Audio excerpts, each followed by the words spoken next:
welcome to We're Not Wizards. We are the best, but not wizards. Enjoy the show!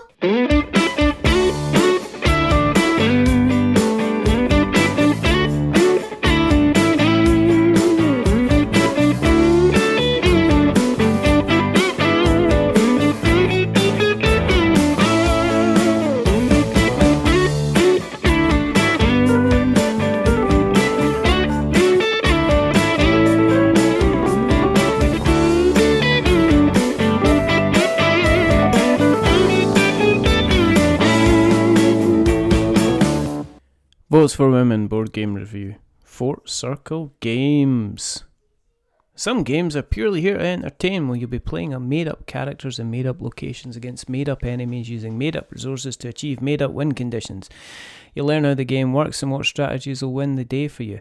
Other games like Endangered will try to raise awareness of a specific topic and attempt to educate and inform you as you play. Then you have these special historical games that take you on a trip of information and discovery, allowing you to learn about established historical events, while at the same time offering you the opportunity to potentially change the outcome of the same said events.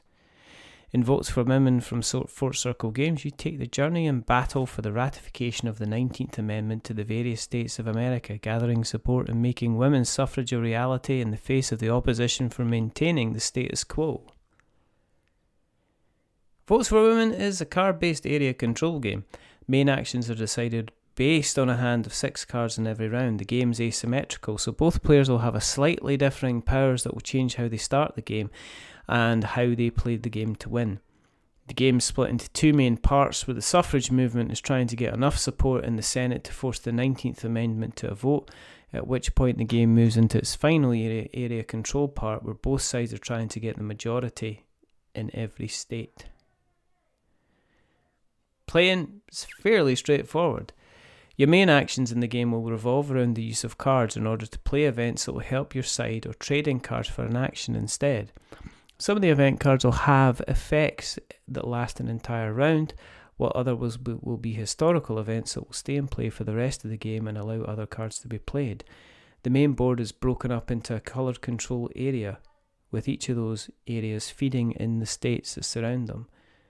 For those who are outside the US, then Votes for Women is going to be as much a geography lesson as a history one, as the board only shows the 2-letter state code for each of the states, while the cards only mention the states by name. I'll admit a couple of times I had to stop and check which states matched to the appropriate letter coding. An American localization problem which has made me chuckle, as I assumed it wouldn't be something obvious to the designers. Interesting, while you have campaigners who will move to generate support across each of the states, you won't ever actively move them until you're playing a campaigning action. It puts you in the situation where you potentially have an idea of what your opponent's next move is, but you won't know for certain until they actually play their move, and sometimes you'll find you'll end up mitigating previous actions instead of pushing forward. This is when the state and strategy cards come in that can be won and provide some bigger advantages to the player that wins them. Strategy cards are won through the process of auctions at the beginning of each round, where a player will bid in campaign buttons. State cards are won by being the first player to take 4 cubes in the matching state the card is from. The state cards change every game, and the strategy cards are a fairly large deck, so it really adds to a decent number of variables to future games.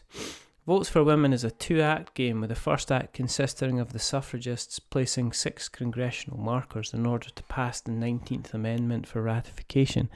At this point, it's a race to fill the states with 4 support cubes, which allows you to trade them for either a tick or a cross, depending on which side you're playing. During both parts, you'll try to remove as many of the opposition cubes as you can in order to replace them with your own and win for your side. Events on both sides ramp up in both seriousness and effect, and it can lead to some real back and forward as you approach the end game. Once a 36 green tick is placed on the board, then the suffragists win. However, if the amendment is passed by the end of the 6th round to be sent to be ratified, or the opposition gains the support of 13 states, then they win instead, and the amendment is denied.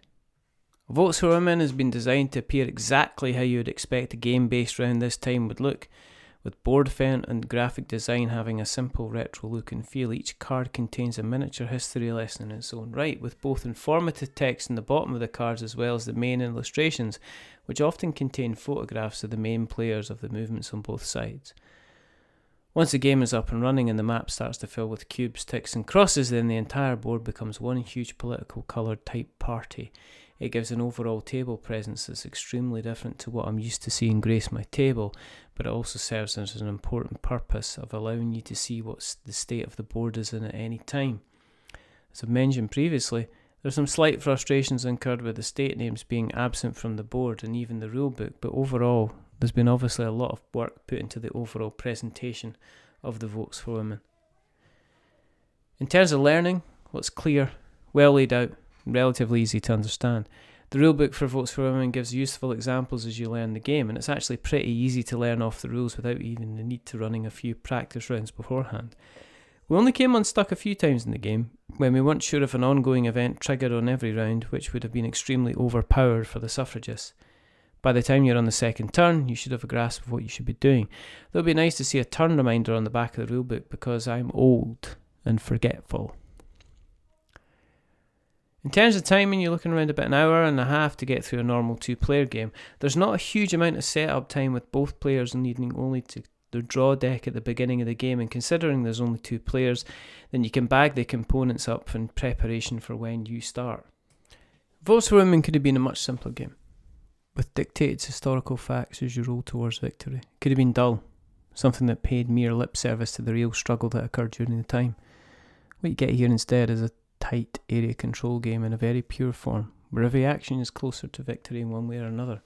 There's a real feeling here that taking a single one of the states have ramifications for the outcome of the game, as taking one back once there are few opposition pieces can require you to do a lot more work to maintain the status quo. As the game progresses, the events in both players' decks become more extreme, with historical situations that allow specific cards to be played that will either help or hinder you, and usually the tension is on from the start. Even though the opposition starts with a strong hand and position, if you sit by and let the Senate become filled too quickly, then you'll be on the back foot for most of the game. And as the game enters the final couple of rounds and the available actions become more extreme, there can be entire shifts in how the game is progressing. So at no point either side do you feel there's no point in finishing a game if the other player has the advantage. If you judge this game on the subject matter alone, then you'll be missing out on playing a game that delivers area control extremely well. You find yourself trying to plan and play like you're on some kind of chessboard, and you'll often end up reading each of the event cards for the snippets of historical information that they contain. For those who want to delve deeper, there's an entire collection of documents represented in the box for you to read over and digest. There's a small number of annoyances, like the lack of naming of the states if you aren't American, that can cause confusion. There's also no mention of the similar effort that took place over the pond at the same time. These are small grains of sand sitting on a mountain of praise. Honestly, if this is the calibre of games that Fort Circle are offering, then I'm sold, and I'm voting for them every single time. It's absolutely excellent. This review is based on the retail version of the game provided to us by the designer and publisher. We're not paid for this review. We give a general overview of the gameplay, and so not all the mechanical aspects of the game can be mentioned. The majority of games that we play are going to take a reasonable number of sessions and playthroughs to fully understand every possibility that they offer. We hope this write-up gives you an idea of whether or not this game is something you'll consider playing or even add to your collection. Our 6 degrees of expectation have been written to make it easier for you to find out what is important to you as a player. Even if we don't like something, hopefully it helps you decide if it's something that you would find out more about. We always suggest you check out a gameplay video to give you a better understanding of the game as it's played. If you want to read this version of the review, you can find it on our website, we'renotwizards.co.uk. Thank you for listening, and goodbye.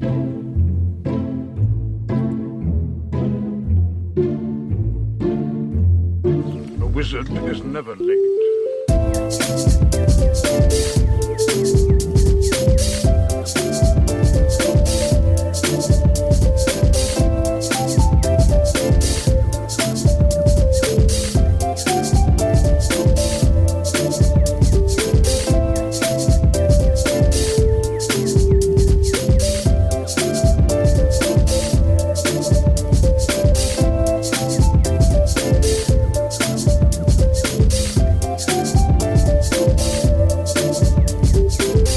Nor is he early. He arrives precisely when he means to.